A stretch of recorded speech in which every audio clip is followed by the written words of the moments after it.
Welcome back to week 7 of the head coach episode for Free Tendies Fantasy. I'm Ted. I'm here with Yanni. How's it going, man? What's up, dude? A lot of buys this week, so a few less games than normal, but I'm sure this will still be pretty long. So let's get into it. And we'll start with the Thursday night game. The Jaguars are going into the Superdome to play the Saints. Jaguars have an implied team total of 19 points, and the Saints have an implied team total of 20 and a half. So pretty low over under on this one. For the Jaguars, our starts are ETN, Christian Kirk, and Calvin Ridley. No straight up sits, and STD for the week is the Prince that was promised, Trevor Lawrence. So, at least for the Jaguars, the only really interesting one out of those, I would say, is Christian Kirk. Dude's been eating with Zay Jones not in the lineup, and it looks like Zay Jones is going to miss again. Especially since the Jaguars' offense hasn't looked right. Christian Kirk has been eating on the short and intermediate stuff. He's been getting peppered with more targets than Ridley. I'd feel really good about starting him, especially like as a flex. For the Saints, our starts are Chris Olave and Alvin Kamara. Our sits are Rashid Shaheed and Derek Carr. And tricky decision, Michael Thomas. So Carr is still coming back from the AC joint. He should be getting close to better, but he's still not all the way better. I think this is what we were talking about on the front office episode yesterday. Derek Carr is one of the worst red zone quarterbacks of all time. So, like, I can see him maybe throwing a bunch here, but maybe like a line of 300 yards, one touchdown, or even zero touchdowns, and maybe a pick or two. We're not even going to recommend him for Superflex unless you're desperate. Chris Olave has just been eating off opportunity in long catches. He could get lucky. And Alvin Kamara, he's kind of the centerpiece of the offense now that he's back. Less so like in the traditional running back sense where he's getting a bunch of carries in between the tackles, but more so like an Eckler type of way where he's just getting a ton of dump offs and all the usage. So yeah, that's what we got for this one. Michael Thomas thrown in there is a tricky decision because he won't go away. He's had no fewer than 6 targets in a game this year and no more than 9 targets. So he's getting consistent looks. It's enough to be a tricky decision, especially for a flex. You got anything on this game, Yanni? No. Okay, in what should be a really good game, I'm actually really excited to see this one. You have the Lions at about a 20 point implied total coming in against the Ravens at about 23. For the Lions, you're starting Amon-Ra and Laporta every week, really, for the most part. Laporta's proven himself to be a reliable fantasy asset. Amon-Ra's the man. For your tricky decisions, we have no sits for the Lions. For your tricky decisions, Goff, and then their running backs, it's a little complicated to say what to do with them right now. Craig Reynolds has actually looked really good in the last 2 weeks when he's given opportunities. I think one play in particular was on that Amon-Ra touchdown. He sprinted out of the backfield 15 yards while Amon-Ra was making the catch to throw a block that sprung him. I think those kind of plays, dude, the coaching staff has to notice that. He's totally a Lions player. So I think if Gibbs goes, Craig Reynolds is probably more of a DFS play. But if, Gibbs has been out 2 to 3 weeks with a hamstring, I would be surprised if he got a full workload if he's back. I think if he's back, you do have to start him because of the nature of the Lions offense. But they're both kind of tricky decisions just because we don't know what the health situation is. We don't know how it's going to play out. For the Ravens, Lamar Jackson, Mark Andrews, you're starting them every week. You drafted 2 studs, you get them in your roster. You're sitting their whole backfield, and then Bateman and OBJ, really all for the same reason for all of them. The ball's too weirdly distributed between those guys. Hill seems to have been the most consistent guy out of their backfield, but they're also getting their rookie back this week. I think in general, you probably just want to stay away from them, especially against a pretty stout defense and in a low-scoring game like this should be. And then your tricky decision, Zay Flowers. Zay Flowers had a really nice week last week, his best week since week 1. The kid looks really good. If he didn't have all those drop passes, he would have piggybacked 2 good weeks in a row. He's a rookie. You expect him to be inconsistent. I think for now, he's a tricky decision. He very well may work his way into being a start, but for now, a tricky decision. Got his first touchdown last week in London. That was cool because I traded for him this year. It was cool finally seeing it pay off for him. He's a tremendous player, dude. That guy's fantastic. Stoked on him. All right, next one. We got the Raiders going into Soldier Field to play the Bears in what should be an elite matchup. An elite matchup of backup quarterbacks and terrible teams. It's going to be fun. For the Raiders, our starts for this week are Josh Jacobs, Devontae Adams, and it's Michael Mayer. I put Myers in there. I must have had Friday the 13th, or I must have had Halloween, the movie, on my brain. It's Michael Mayer, not Michael Myers. Our sits are Jimmy G. We thought he broke his back last week. It sounds like he didn't actually break his back. They said he dodged a bullet, but he's probably not playing this game. And even if he was, we wouldn't tell you to start him. And it's the Bears. And Brian Hoyer, if he plays, again, like Brian Hoyer's just been around the league for too long. Even though this is a Bears team we love to start our guys against, don't start Brian Hoyer. There's about 10 other things you could do instead of starting Brian Hoyer. You might even want to start Tyrod Taylor over Brian Hoyer. So that's not where I'm at with him. Aiden O'Connell, tricky decision if he plays. Frisky rookie. I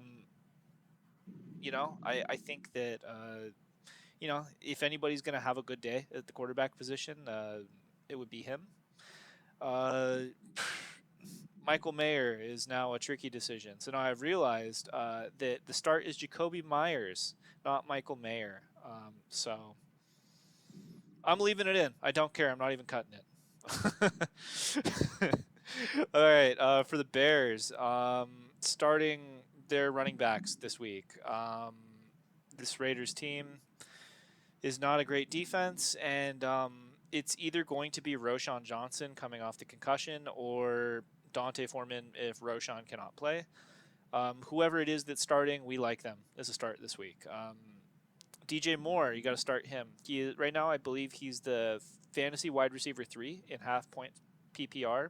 So you gotta do it almost. And this Raiders team is not a great defense, but at the same time, we have Badgent, who is starting in place of Justin Fields this week. So that's why it's a little sketchy. What's his first name? Is it Tyler Badgent? I think so, right? Don't know.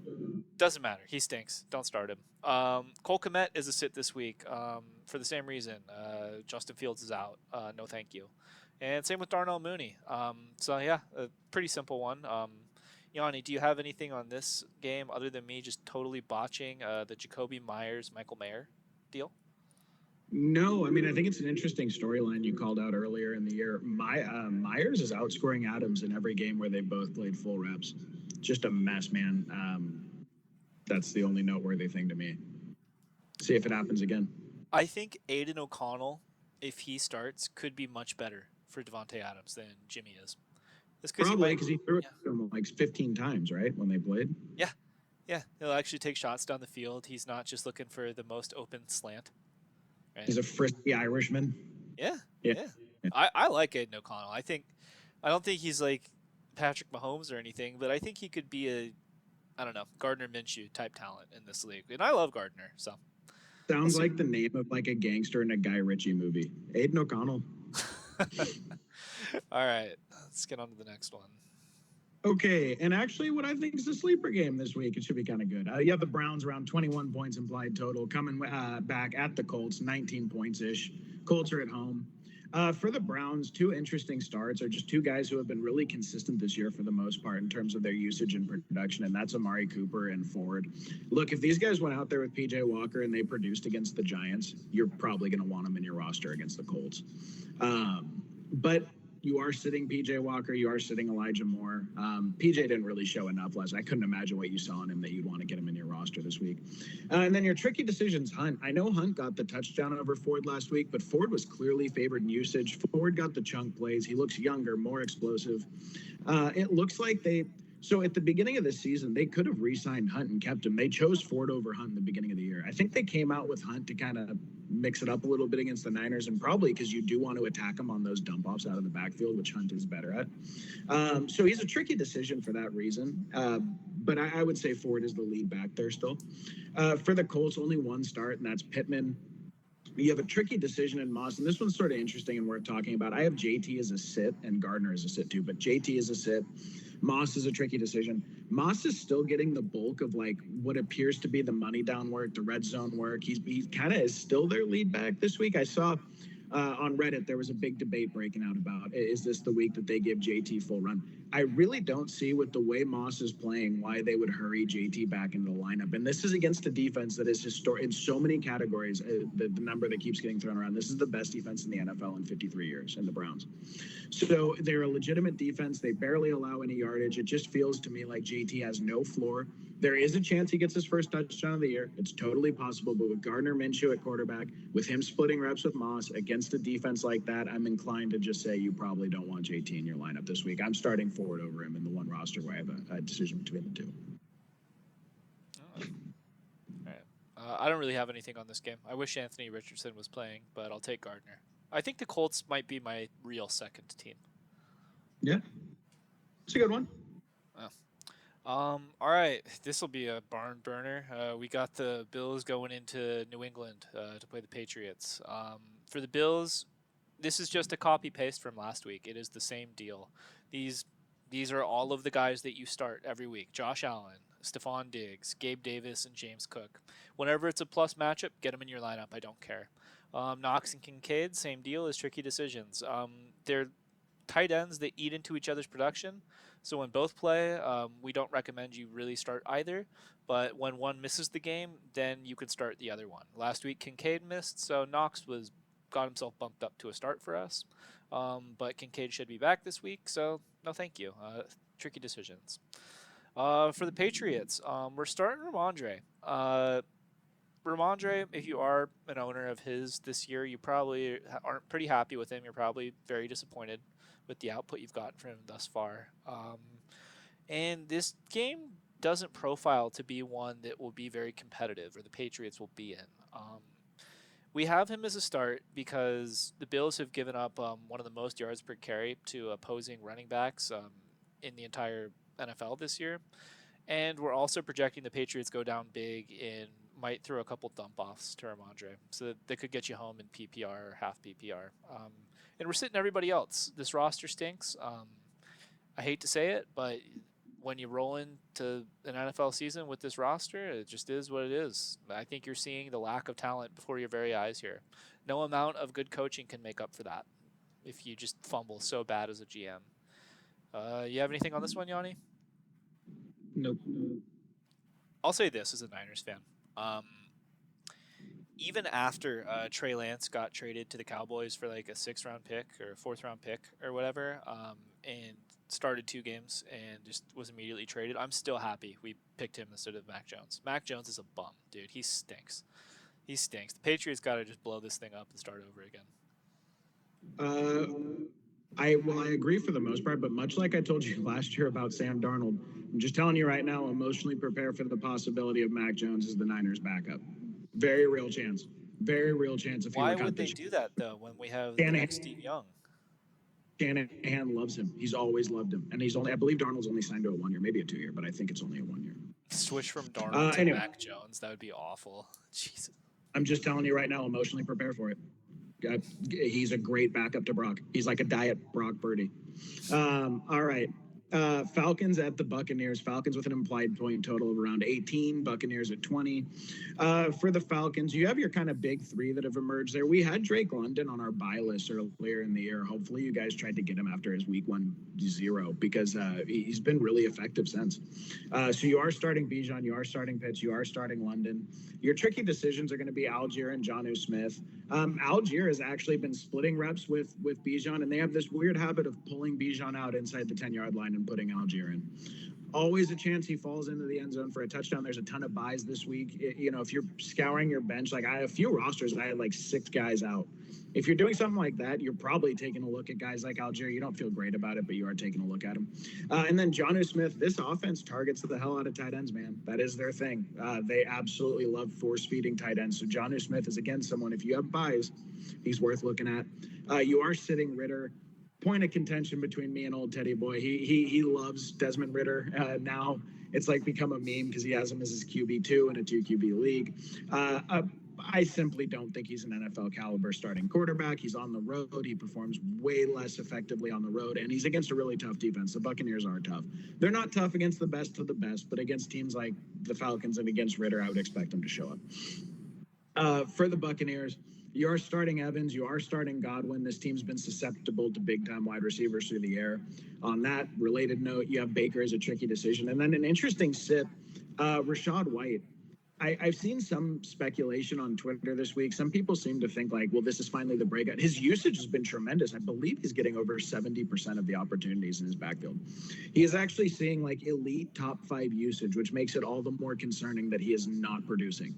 He's produced, I believe, between like 5 and 7 points for 3 weeks now, if I recall correctly. I didn't check before the video, but in any case, going against a pretty stout defense in a game where it should be low scoring, I don't see it. I don't see you wanting to get White in your lineup. If you start him in PPR, you might get lucky with some dump offs. Maybe there's regression coming, positive regression. It certainly doesn't feel like that though right now. So he's a sit. Yeah, totally agree. For Rachaad White in the Buccaneers run game, I mean, I feel like this was something coming into the season. This Buccaneers team hasn't been able to run block for like 3 years, pretty much. Like ever since Lenny became old and slow, like they just have never really cared to run the ball. So I'm not shocked with the Rachaad White output. And Desmond Ridder, look out, 2 straight 20-plus point fantasy games.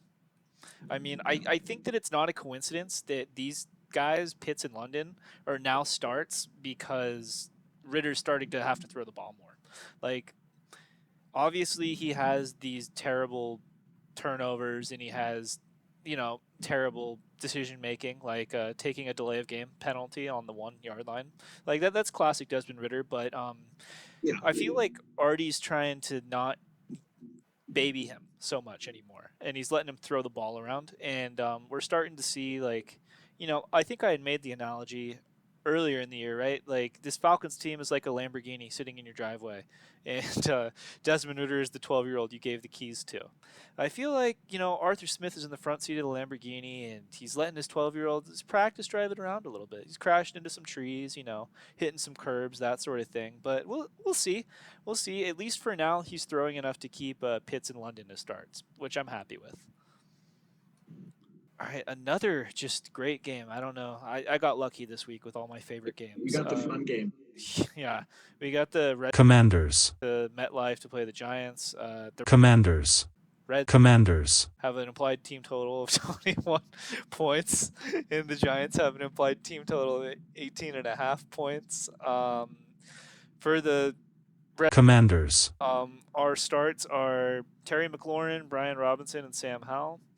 Our STD for the Commanders is Logan Thomas, and then our sits are Jahan Dotson and Antonio Gibson. And our sits are Jahan Dotson and Antonio Gibson. So here's the deal. Terry finally started getting peppered with targets last week against the Falcons. How much of that is the Falcons allowing wide receiver ones to go off on them, and how much of that is Terry finally getting the full workload for the Commanders? I don't know, but we're starting him. This Giants defense stinks. Brian Robinson, we are projecting a game flow where the Commanders are probably ahead in this game, and when the Commanders have a lead, what they like to do is run the ball. So that would be Brian Robinson in those spots. And then Sam Howell. I didn't want to do this one, but me and Yanni talked it over. Like, he won the argument on that. So Sam Howell is a start. He had 3 touchdowns last week, 0 interceptions. He was efficient in the opportunities that he had. And again, this is not a good defense he's playing. So fire him up. Logan Thomas, tricky decision. Came out at the beginning of the year with a blazing start. Now he's just kind of petered off a little bit. Jahan Dotson, he's a sit now. He goosed last week. He hasn't had over 40 receiving yards in any game this year. I know those of you who drafted him before Terry drafted him with the idea that he would be the one on this team. It's over. It's over, Johnny. Give it up. It's done. It's dead. Maybe by the end of the year he can be a flex, but that's it. And Gibson, he's the opposite of Brian Robinson. We project him to be tricky decisions or more useful. In negative game scripts, we project this one to be a positive game script for the Commanders. So, sit him. For the Giants, the only starts we have for you are Saquon Barkley and Darren Waller. Saquon's just the best player on the team, and Darren Waller, I mean, if anybody's really going to do it in the passing game, it's probably him, and the Commanders give up a lot of points to the other teams. No real sits for you. Tyrod Taylor. Tyrod Taylor, I can't believe I'm saying this, but sort of tricky decision is maybe a DFS dart throw. This Commanders team gives up a ton of points, and call me crazy, I thought Tyrod looked pretty decent against the Bills. They didn't score a ton of points, but it looked like he was able to orchestrate the offense decently well. He might even be the best quarterback the Giants have had this year, debatably. So yeah, if you want like a just guy who costs you pennies in daily fantasy, fire him up maybe. Who knows? And then Wandale, another one of these ones that I didn't want to put on here, but Yanni loves him. His whole thing is he's a slot guy, very short stuff, but he's going to get a lot of targets. So do with that what you will. Again, this Commanders defense gives up a ton of points. So I think he has as good a shot as any wide receiver not named Darren Waller to do something. Yanni, do you have any comments on this game, this exciting game between the Reds Commanders. and the Giants? No, I mean, I know we go back and forth about Wandale. He did have his best game of the year last week, 8 for 8, 62 yards. Nothing crazy, 10.5 points. To me, he is clearly their best receiver. He's coming back off an ACL, so you would expect week to week for him to only look better as the year goes on. We'll see how he does this week. Cardinals at the Seahawks. Cardinals at about an implied point total of 19 points. Seahawks at 26 points. It's at the Seahawks. For the Cardinals, you're starting your target monsters in that offense, Hollywood and Ertz. They get enough they get enough targets that really Hollywood's been so productive. Hollywood is almost a weekly starter at this point. Ertz is more, again, with buys and the fact that he is getting a healthy target share, especially in PPR. You're probably pretty comfortable rolling Ertz out there. The Seahawks do allow some yards to opponents. You're sitting Dobbs and Michael Wilson. Michael Wilson is just because this is against a very good secondary. I have a league where the waiver wires pick clean. My top 3 receivers are on bye, and I am actually starting Michael Wilson in one 12-man league this week. So it'll be interesting. Keontae Ingram is an interesting, tricky decision. I went out when everyone was grabbing a Mercado, and actually he went for like a pretty good amount of fab in a couple of leagues I was in. People burned like top 3 waiver priority on him. And one thing that we were fixated on when we talked about our ads for that week was that he actually outsnapped Mercado the first game of the year when they played when James Conner went out for a little bit. And Keontae did look like both the better running back and he got a little bit more work than Mercado. So he's a tricky decision, but keep an eye on him, especially in DFS. This is a guy I'm going to be getting in my lineups this week. Just looked good. Looked better than the other guy. For the Seahawks, you are starting Kenneth Walker every week. Kenneth Walker has been a stud. Again, whether or not he has the best yards per carry, it's not pretty to watch. A lot of it is very touchdown dependent, but he has been getting those touchdowns, and they have been giving him. They'll give him 6 touches in a row inside the 10. It's really interesting. Until proven otherwise, he is a weekly starter, of course, and this game's no different. Nice soft matchup for him. I'd expect him to have another big week. DK, Geno, Lockett, all tricky decisions. DK's injured, Lockett's inconsistent, Geno's not a very good football player. So they all fall into this range. It's a plus matchup.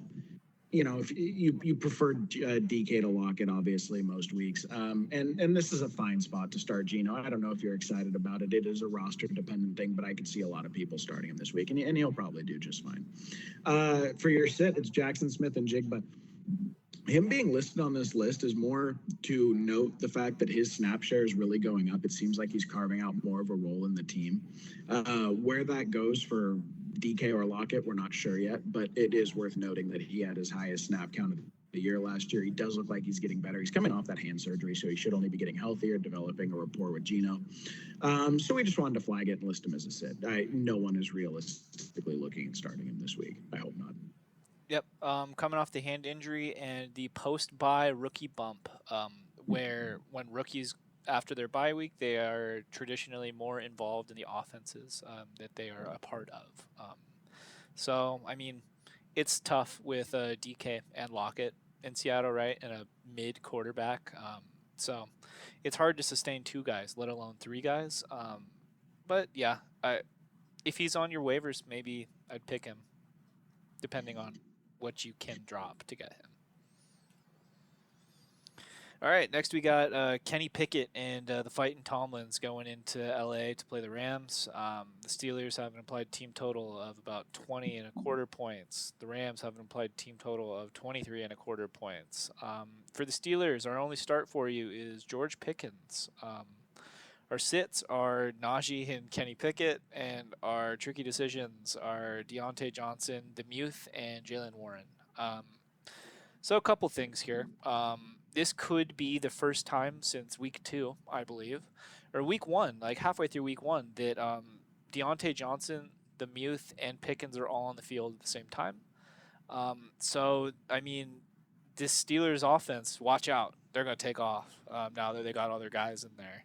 I'm just kidding. I mean, like, you got to start George Pickens at this point. I believe he's the fantasy wide receiver 19 or something on the year. He's gotten you home with big games, long gains, and I think that even last year he started to emerge as Kenny's go-to guy. So, yeah, it's as good a spot as any, and I don't think this Rams defense is great. We're sitting Najee because we just have to mention the fact that the man looks like he runs through Play-Doh whenever he gets the ball.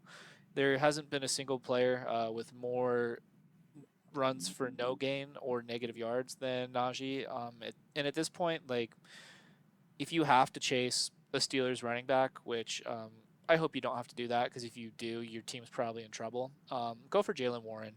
It's like, I don't know. Jalen Warren is just like fancy J.D. McKissick from last year on the Commanders. at least at least he can. He's like better than that, I guess. Deontay Johnson, tricky decision. A lot of people are in love with him. A lot of people are in love with the target share. We put him as a tricky decision because number one, he's coming off injury, and number two, the man didn't get a single touchdown last year, and Kenny Pickett is still his quarterback, so it could be tough for him. Same with Demuth.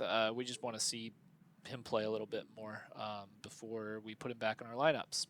For the Rams, we're starting the two wide receiver stud brothers, Cooper Kupp and Puka Nacua. We don't have any flat-out sits because the Steelers' defense, while they have a great scoring defense, like they give up a ton of yards and fantasy points to other teams. And then our tricky decisions are Matt Stafford, Tyler Higbee, and Darrell Henderson, everybody. Darrell Henderson. The year is 2023, and we are talking about him again.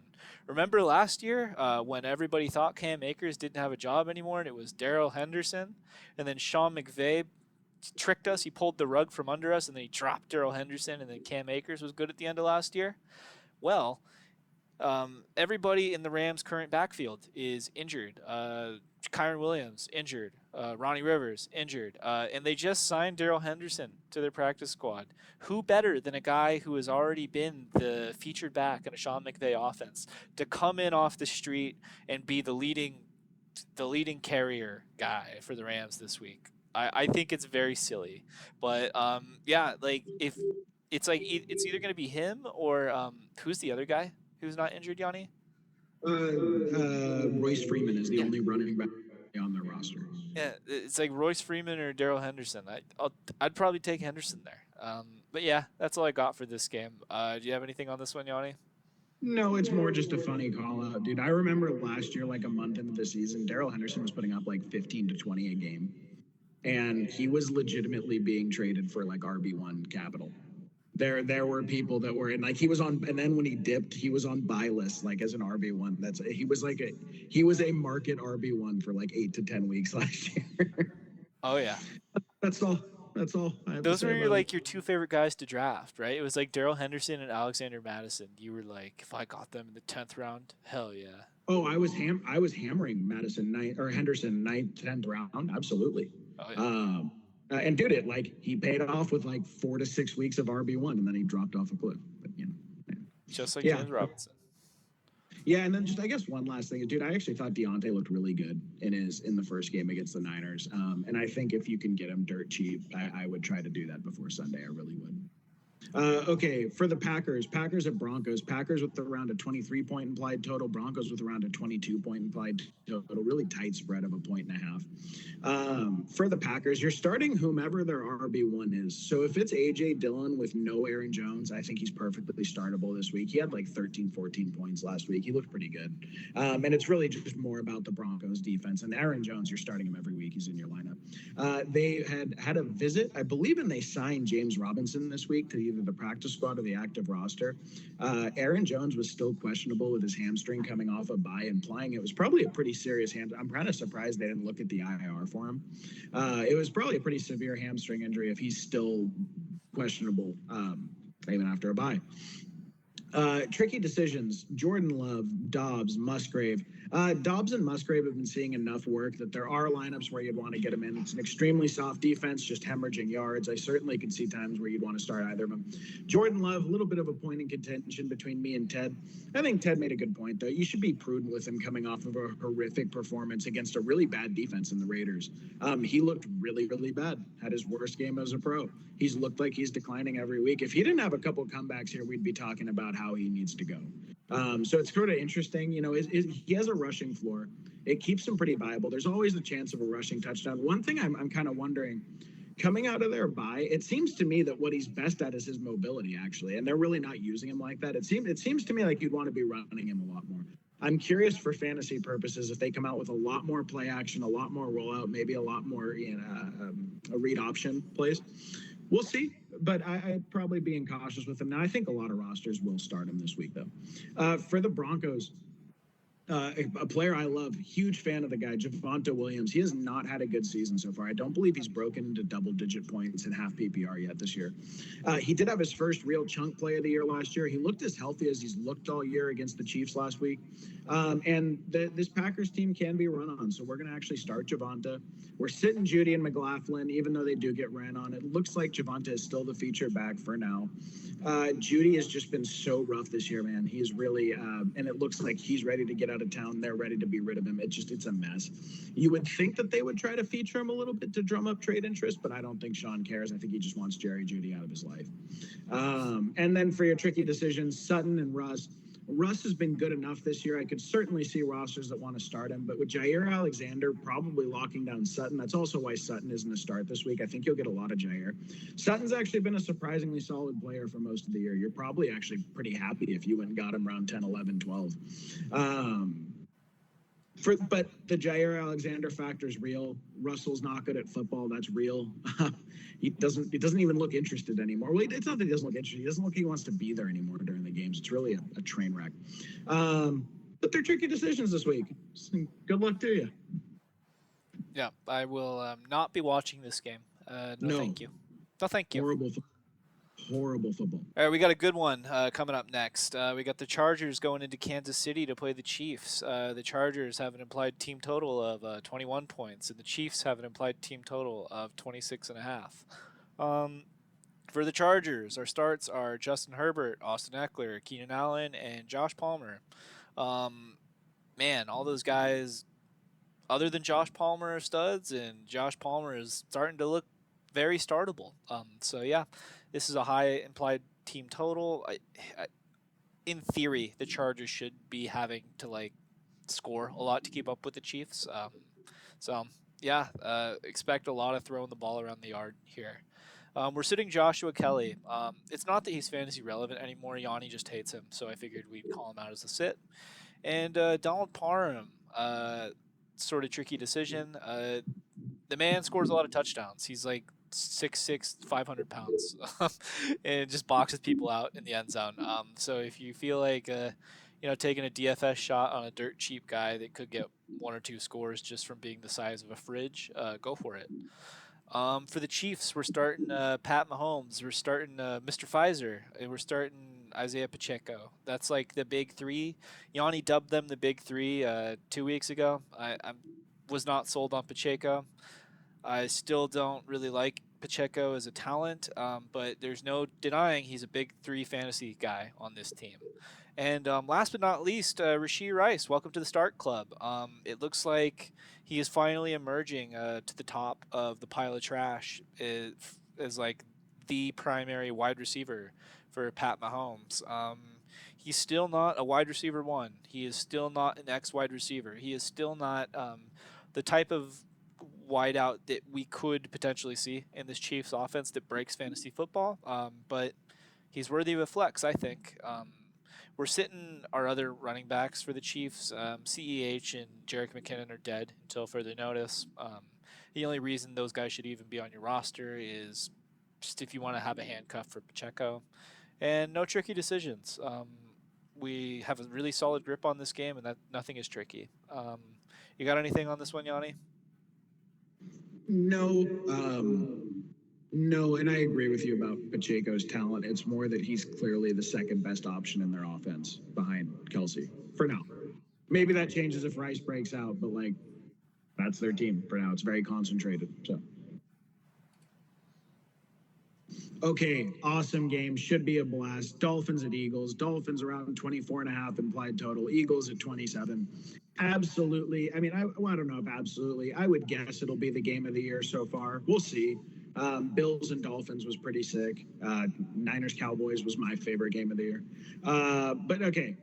For the Dolphins, you're starting Tua, Tyreek, Waddle, Mostert. A little bit of a point of contention between me and Ted is Mostert is starting in such an elite rush defense. Remember the Eagles last week did not have their star rookie, Jalen Carter, who is the PFF highest graded defensive line. I believe he's like a top 3 or 4 highest graded player in the NFL. But against the run, he is the best defensive player in the NFL. So certainly not a smash start for Mostert. I just think out of respect for what that offense has done on the ground, out of respect for his production this year, you have to have him as a start. He's been killing it, like it or not. For the Eagles, you're starting all their big names: Hurts, Swift, AJ Brown, Goddard. Smith has had a rough couple months. I do expect Smith to turn it around. This is actually a great spot for him to do it. It was AJ Brown complained to Hurts, man, and all of a sudden it's been AJ Brown since. But Smith is way too talented to not start getting looks again. Goddard's been a little bit flashy the last couple of weeks, and I do think you're starting him though in a very pass-happy game script. And then a sit, kind of a bummer. Someone that you might have thought you were getting a value on in rounds 12, 13. Some chance he could be the starter. The guy actually depressed DeAndre Swift's value in a lot of drafts, and that's Kenny Gainwell. The battle is over. He is nothing more than a handcuff. He's had, I believe, 2.9 and 2.2 points the last 2 weeks. Swift will miss points. Swift almost always misses games at some point in the year, so it doesn't mean he's valueless. I would be keeping him on the bench. I saw him on waivers in a lot of my leagues, and I thought that was a little bit silly. I probably wouldn't let him sit on waivers, but you're not starting him, and not this week or while Swift is healthy. Would you rather roster Kenny Gainwell or Zach Charbonnet? Gainwell. Because I know Swift will. You can't say right? But it feels very likely Swift will miss games at some point, especially with that kind of usage. I believe he's missed games every year. And like if Swift were to go down, like if it were 4 to 6 weeks, Gainwell will be a smash start every week. He'll be, Yeah, it's a tough question. I feel like say Swift and Kenny Gainwell, not Kenny Gainwell. Say Swift and Kenneth Walker both went down. Right. I would be much more excited about Charbonnet's opportunity. Yes. But yeah, absolutely, probably more likely. No, I think you're totally right. It's more just that I would consider Swift an extremely injury-prone player. That's all it is. That's the difference for me. All right. Last game of the week, Monday night game, and it is my team, the San Francisco 49ers, going into Minnesota to play the Vikings on Monday night. The Niners have an implied team total of 25.5 points, and the Vikings have an implied team total of 18.5 points.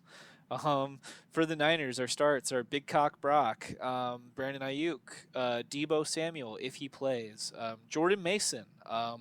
If you were one of the people who watched the front office episode an hour before waivers rolled and got Jordan Mason, congratulations. You have the best handcuff in all of fantasy. Fire him up this week. There is a question whether or not Elijah Mitchell will be getting the work instead of him. We are just on team JP Mason. Let's go, buddy. And George Kittle as well. If you started him last week, you're probably feeling a little mad. 1 catch for 3 yards and no touchdowns.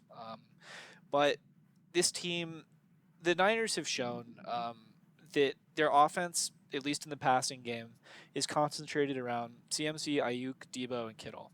And when one of those guys misses, then the other three kind of step it up. So especially against the Vikings defense that has struggled to stop the pass all year, fire up Kittle. I understand he might have hurt your feelings last week, but you have to, especially with where you drafted him. And then my little flag plant on this game, one of my favorite Niners, Jawan Jennings, DFS start if Debo misses. So Jawan Jennings just has this habit of just making a big catch out of nowhere. He'll, have nothing going all game, then like on a 3rd and 11 have to have it situation, like Jawan Jennings will pop up. I think that especially if Debo doesn't play against this Vikings defense that wants to blitz all the time, like, man, he could have a better game. He could have a better game than a lot of people are projecting, or certainly that like Yahoo's projecting. I don't know.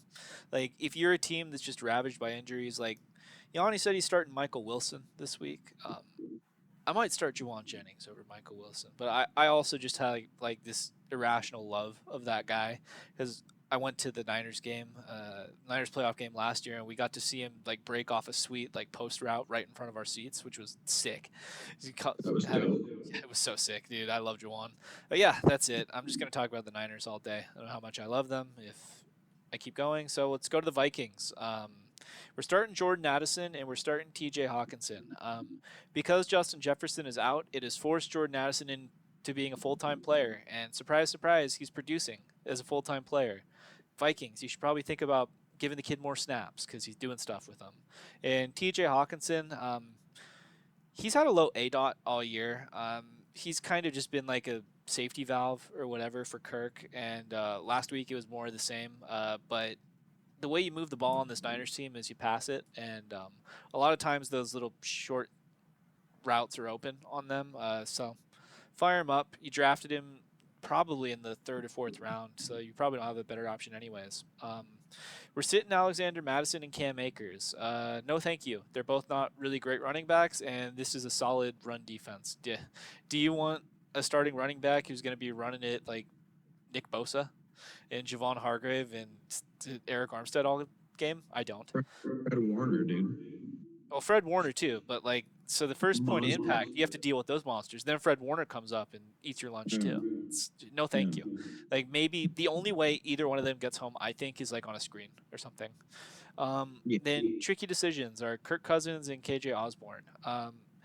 Kirk, we have him as a tricky decision because he's missing Justin Jefferson, so that's kind of a demerit for him in the old do I want to start him in fantasy column. And he's had 2 kind of rough fantasy weeks in a row. But this is the Niners team that if you're going to move the ball on him, you're going to have to throw on him. We were projecting the Niners to probably be up pretty comfortably in this game, so Kirk's going to have to throw up to catch up. And I don't know, like, maybe depending on just be reasonable with who you're starting over Kirk or who you're starting Kirk over. Then KJ Osborne, just by default, he's out on the field now. It's like him and Addison, they're getting the run. So a tricky decision. Don't love him nearly as much as Addison. I'm not sure if the Vikings coaching staff is there yet, but they will be soon as they see more of the kid. You got anything on our Niners, Yanni, or this Vikings team? Well, I'm actually trying to pull up what, just because I think it's noteworthy.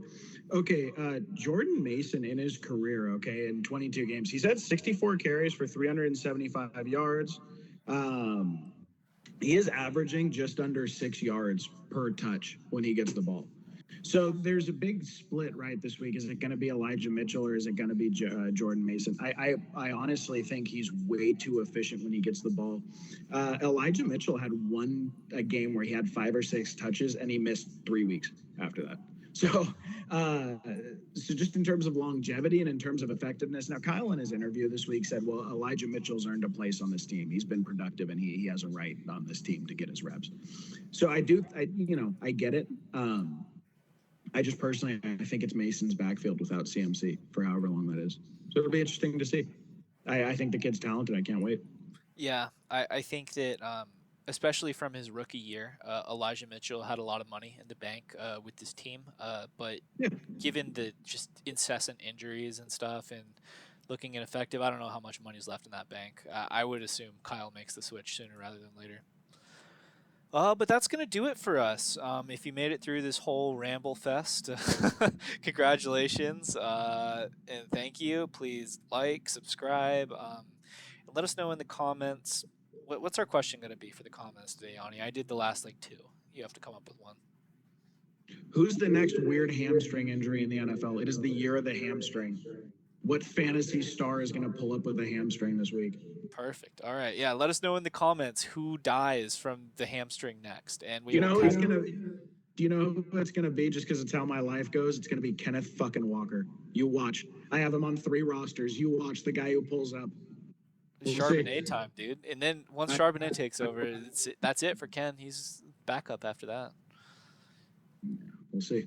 We'll see. All right. We will catch you guys on Saturday for the gambling episode. Later.